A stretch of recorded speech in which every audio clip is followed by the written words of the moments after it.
Hello and welcome to only IAS. हमारे daily answer writing initiative में आज हम पहुंच चुके हैं डे 46 पर। आई होप आपने दोनों सवालों के जवाब लिख लिए होंगे और चलिए देखते हैं कि किस अप्रोच से हमें उन सवालों को डील करना था।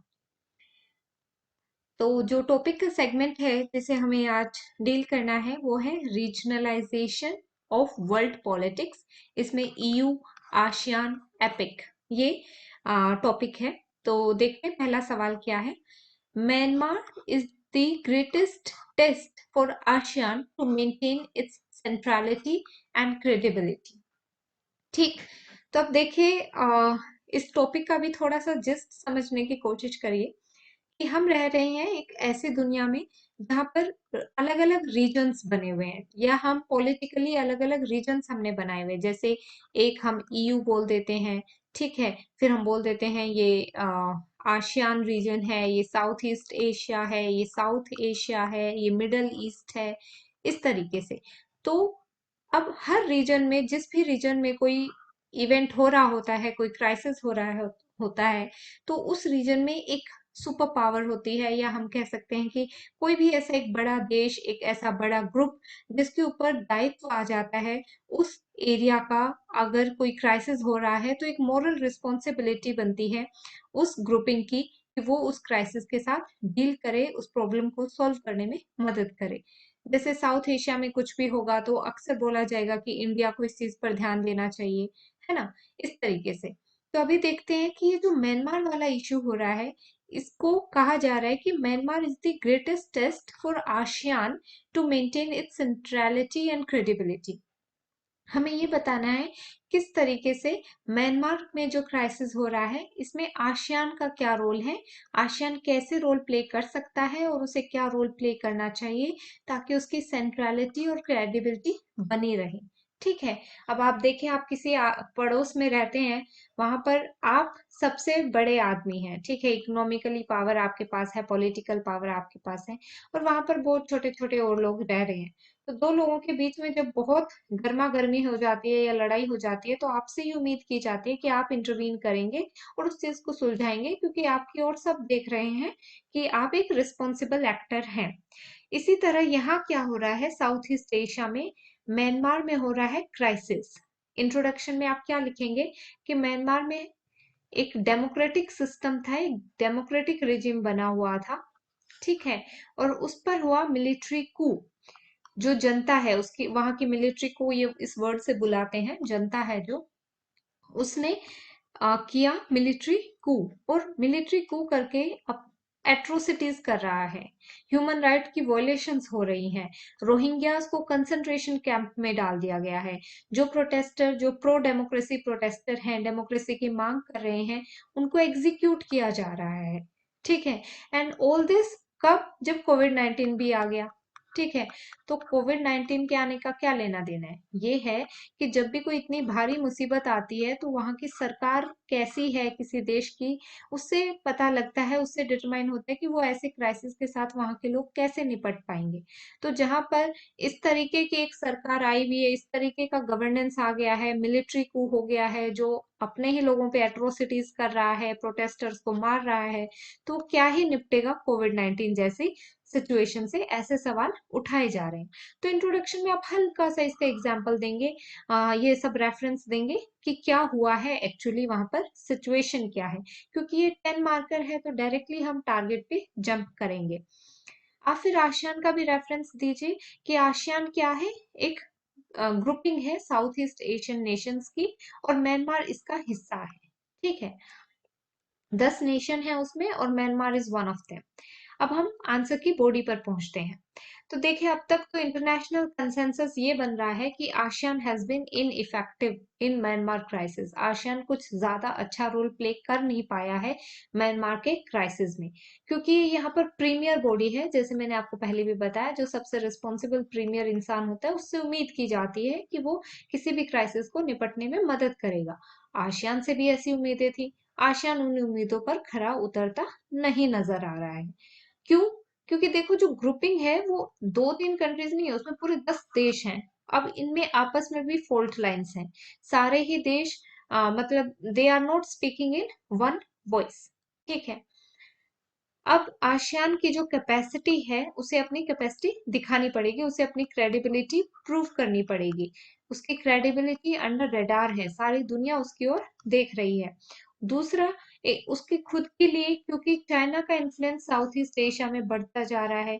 यूएस ने इंडो पैसिफिक जो पॉलिसी अपनाई हुई है उसका इंडो पैसिफिक टिल्ट है। जैसे कल परसों जब हम एक सवाल डिस्कस कर रहे थे तो हमने बोला था कि अब जो ग्लोबल थिएटर ऑफ पावर है वो शिफ्ट हो चुका है। जो ग्लोबल बैलेंस ऑफ पावर है, ग्लोबल थिएटर ऑफ पावर है, ग्लोबल एक्सेस ऑफ पावर है, वो शिफ्ट हो चुकी है अटलांटिक से इंडो पैसिफिक में।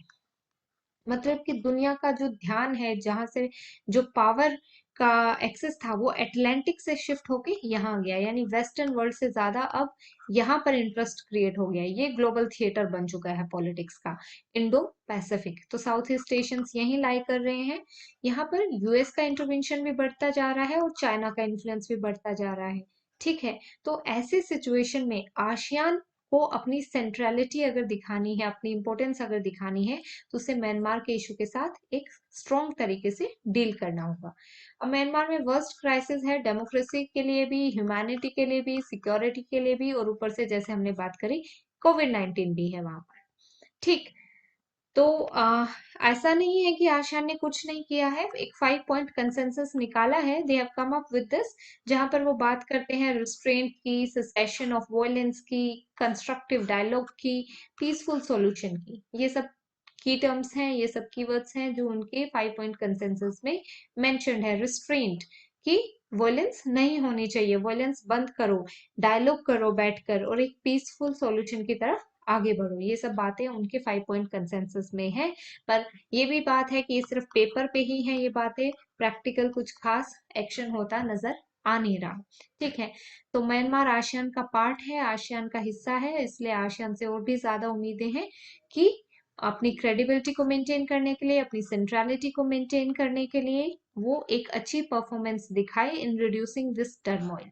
ठीक है, तो क्या जरूरत है? एक्टिव स्टेप्स की जरूरत है, ऐसा हम लिख देंगे कंक्लूजन में। कंक्लूजन हमेशा थोड़ा सा कोशिश करिए कि ऑप्टिमिस्टिक नोट पे रहे, एक होप आपके कंक्लूजन में नजर आए। या फिर अगर होप नहीं आ पा रही है, एक ऑप्टिमिस्टिक एंड आप नहीं दे पा रहे हैं, तो फॉरवर्ड लुकिंग सॉल्यूशन दे, एक प्रैक्टिकल सॉल्यूशन के साथ क्वेश्चन को एंड करें। ठीक है, फॉरवर्ड लुकिंग सॉल्यूशन, इन दो ही चीजों के इर्द गिर्द आपका कंक्लूजन घूमना चाहिए। या तो आप एक फॉरवर्ड लुकिंग सॉल्यूशन दें या आप एक ऑप्टिमिस्टिक वे अहेड दें। ठीक है, तो दिस वाज अ 10 मार्कर, फटाफट से हमने डिस्कस कर लिया है। चलते हैं अपन अपने अगले सवाल की तरफ। यहाँ पर है, while the formation of AUKUS, क्या है AUKUS? क्या है? ऑस्ट्रेलिया, ऑस्ट्रेलिया, यूएसए और यूके, यूनाइटेड किंगडम, इन तीनों का एक सिक्योरिटी ग्रुपिंग है। ठीक है, इट हैज एक्सपोज्ड, अब जो इसकी फॉर्मेशन हुई है, it has exposed strategic fault lines within the Western Bloc and concerns in the Southeast Asia. It raises a question over Quad 2. एक सवाल में तीन चीजें डाल दी हैं। कह रहे ओकस का फॉर्मेशन हुआ है, अब उससे तीन चीजें हो रही हैं। एक तो वेस्टर्न ब्लॉक में कुछ फॉल्ट लाइंस नजर आई हैं, मतलब उनकी आपस में कुछ जो रिफ्ट्स हैं वो नजर आ रहे हैं। दूसरा है साउथ ईस्ट एशिया के कंसर्न्स बढ़ गए हैं, ठीक है, जायज है जो। और तीसरा ये है कि क्वाड के ऊपर क्वेश्चन मार्क उठ गया है, क्या क्वाड की रेलेवेंस खत्म है, ये नई ओकस बनाने की क्या जरूरत पड़ गई। ठीक है, तो इन चीजों को हमें क्या करना है, एग्जामिन करना है। देखिए, कुछ बच्चों की ये कमेंट्स और रिक्वेस्ट आ रही हैं कि पीडीएफ अपलोड करें, तो I have requested the team जितनी जल्दी हो सके पीडीएफ अपलोड हो जाए। और नहीं भी होती हैं या देर भी होती है तो आप ये चीज समझे कि पीडीएफ में आप इससे अच्छा नहीं समझ पाएंगे जो आप यहाँ समझ रहे हैं। जितनी डिटेल से, जितने कीवर्ड्स पे एम्फेसिस करके मैं आपको पढ़ा रही हूँ, इतना आपको पीडीएफ से नहीं हेल्प होगी। फिर भी कोशिश है कि वो अपलोड हो जाए। बट मैं ये कहूंगी कि जो ये सेशंस हैं आप इनमें पूरा इंटरेस्ट ले, यहाँ पर जो भी कीवर्ड्स मैं मेंशन करती हूँ, जो भी आइडियाज मेंशन करती हूँ, उन सबको अपने नोट्स में लिखते रहें और चेक करें कि क्या आपने भी आंसर को इसी अप्रोच से डील किया था। ठीक है, चलिए इंट्रोडक्शन देखते हैं। तो जो ओकस है, इट इज अ ऑब्वियसली इसका जो सेंट्रल थीम है इस क्वेश्चन का वो क्या है, ओकस है ना। तो ओकस क्या है, एक ट्राइलेटरल सिक्योरिटी पार्टनरशिप है। ट्राइलेटरल क्यों बोला, 3 कंट्रीज हैं, पहले मेंशन कर चुकी हूँ, ऑस्ट्रेलिया है, यूएस है और यूके है। तो इंट्रोडक्शन में हमने सिर्फ इसको डिफाइन करना है ये क्या है, इसके एक हल्की सी पेस सेटिंग इंट्रो बोलते हैं इसको, कि आपने पेस सेट कर दिया आंसर की, आपने बता दिया क्या है इसका थीम। तो ओकस is a trilateral security partnership for Indo Pacific between these 3 Nations, ठीक है। तो सारा शिफ्ट कहाँ पे है, इंडो पैसिफिक पे है। ये इंडिया है, ठीक है, ये साउथ ईस्ट एशियन नेशंस हैं यहाँ पर, ये ऊपर चाइना है, ठीक, और ये है इंडो पैसिफिक, राइट। तो यहाँ पर सारा ध्यान आया हुआ है, दुनिया का जो पॉलिटिकल थिएटर है वो इंडो पैसिफिक बना हुआ है, ठीक। ये भी कह रहे हैं कि पॉलिटिकल साइंस में आज के टाइम में इंटरनेशनल रिलेशंस में कोई सबसे बड़ा वर्ड है या कोई सबसे बड़ी करेंसी उभर कर आ रही है, तो वो क्या है, इंडो पैसिफिक, इंडो पैसिफिक, ठीक है। चलिए देखते हैं। तो डील में ये है, जो सिक्योरिटी पार्टनरशिप है उसमें ये हुआ है कि यूएस और यूके मिलकर ऑस्ट्रेलिया को न्यूक्लियर सबमरीन देने वाले हैं, ठीक है। न्यूक्लियर सबमरीन, उससे एसोसिएटेड टेक्नोलॉजी, ये सब देने वाले हैं। अब यहाँ पर ऑब्वियसली ये इंडो पैसिफिक में है, ठीक है, ये अपना ऑस्ट्रेलिया भी यहीं पे है ना, तो इंडो पैसिफिक का पार्ट हो गया, और यूएसए का सारा अटेंशन यहाँ पर है अभी। तो उसने ऑलरेडी एक क्वाड बना रखी है यहाँ पे, जिसमें इंडिया, जापान, ऑस्ट्रेलिया और यूएस है, ठीक है। उसके अलावा उसने ऑस्ट्रेलिया के साथ ये भी बना लिया, ओकस भी बना लिया। तो देखते हैं, अब बॉडी पर आ जाइए, जहां उसने 3 चीजों से डील करने को बोला था, कि वेस्टर्न वर्ल्ड की रिफ्ट नजर आ रही है, और क्वाड पर क्या असर पड़ेगा, और साउथ ईस्ट एशियन नेशंस की क्या कंसर्न है। पहले एक एक करके हर चीज को एड्रेस करेंगे। एक बार मैं आपको सवाल फिर से दिखा देती हूँ। तो देखिए यहाँ पर जो डिमांड थी क्वेश्चन की, वो ये है कि with the formation of focus has expose strategic fault lines with in western block, number 1, concerns in south east Asia, number 2, और क्वेश्चन ओवर क्वेड नंबर 3, ठीक है। तो आप देखेंगे कि वेस्टर्न वर्ल्ड में क्या फॉल्ट लाइंस आई हैं, ध्यान से सुनेंगे। यूएस, ये पहले क्या हो रखा था कि फ्रांस और यूएस में ऑस्ट्रेलिया में एक डील हो रखी थी, फ्रांस ऑस्ट्रेलिया को न्यूक्लियर सबमरीन देने वाला था, कॉन्ट्रैक्ट हो गया था। अब ये ऐसी डील्स होती हैं जो देश की जो सिक्योरिटी है उसको भी इम्पैक्ट करती हैं, उसकी रेपुटेशन कैसी होगी किसी कंट्री की उसको भी इम्पैक्ट करती है, ट्रेड को इम्पैक्ट करती है, इकोनॉमिक्स को इम्पैक्ट करती है, इतनी बड़ी बड़ी ये डील्स होती हैं। फ्रांस की डील थी ऑस्ट्रेलिया के साथ। अब बीच में यूएस आता है और बोलता है चलो चलो ओकस बनाते हैं, ठीक है। यूके आ गया साथ में, यूएस हो गया और ऑस्ट्रेलिया हो गया, बोले कि हम दे देंगे न्यूक्लियर सबमरीन, उनकी उनसे डील कैंसिल कर दो।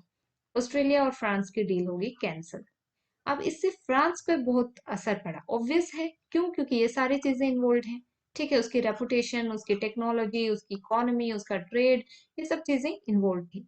तो इसका ऑब्वियसली फ्रांस ने एक रिएक्शन जरूर शो किया, फ्रांस ने तुरंत अपने एनवॉइस जो यूएसए से और ऑस्ट्रेलिया में थे वापस बुला लिए कि आ जाओ, ठीक है।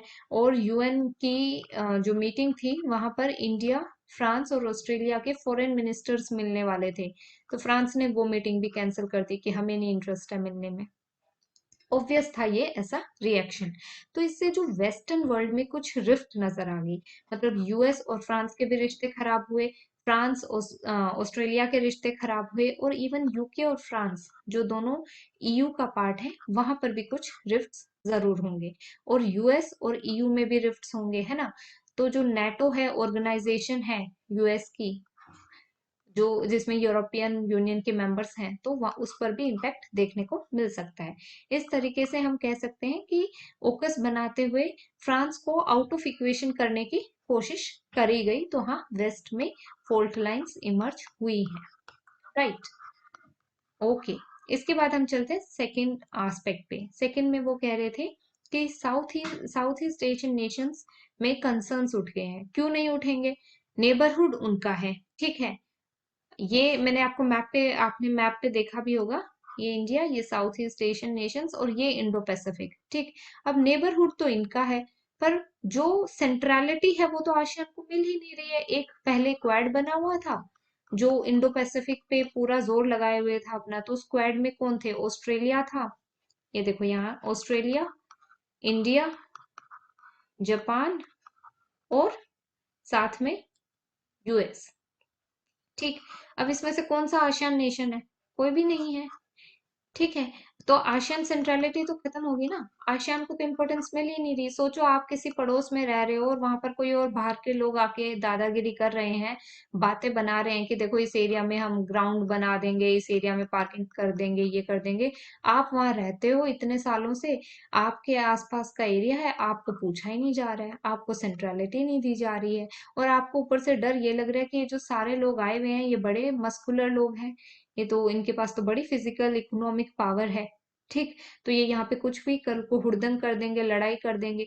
ऊपर से एक चाइना बैठा हुआ है, तो उस चाइना का भी यहाँ पूरा इंटरेस्ट लगा हुआ है।